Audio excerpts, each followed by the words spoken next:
এই যে এইখানের পান্তা ইলিশ, কিসের পান্তা ইলিশ, এগুলো কবে ছিল?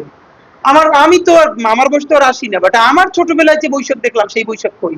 আমার এলাকায় আমার বৈশাখে কি চমৎকার বৈশাখী মেলা হতো এক সপ্তাহ ধরে। অনেক সুন্দর সুন্দর মাটির বাসন কোসন পাওয়া যেত, আমরা সবাই বাতাসা, নকুলদানা, জিলাপি সবাই যেতে পারতাম। কোনো কালে শুনি নাই সেই থেকে এসে কর্পোরেট পান্তা ইলিশ হয়ে গেল। আপনি পান্তার ঐতিহ্যই তো আপনি নাই করে দিলেন।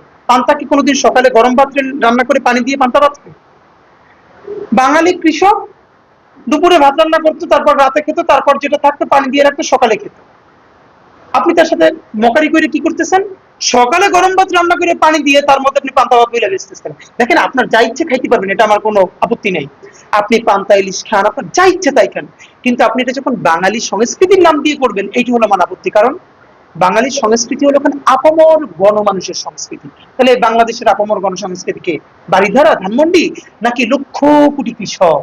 আপনি বললে বলেন তো, বাংলাদেশের কোন কৃষক যখন ইলিশের কেজি ছিল ধরেন 5 টাকা, সেই আমলেও কোনোদিন ইলিশ মাছ দিয়ে পান্তা ভাত খাইয়া আমার কোনো কৃষক লাঙল নিয়ে খেতে যায় নাই? সে সব থেকে ভালো মিলটা দুপুরে খাইতো। এরপর যদি একটু থাকতো, মুরব্বীর জন্য রাত্রি তুলে রাখতো। তাহলে সকালে সে কি খায়? সকালে সে পেঁয়াজ মরিচ দিয়ে খায়, আলু ভর্তা দিয়ে খায়, আর একটু সংগতি থাকলে একটা ডিম ভাজি করে খায়। তা আপনার পয়সা আছে, আপনি সারাদিন পান্তা ইলিশ খান, সমস্যা নাই। কিন্তু আপনি ছায়ানটে বসে, উদীচিতে বসে, রমনার বটমূলে বসে শত শত কোটি টাকার কর্পোরেট বাণিজ্য করে এটার চালাই দিতেছেন কিসের উপরে? বাঙালি সংস্কৃতি। কিসের? আমাদের স্ট্যান্ডটা এটার বিরুদ্ধে।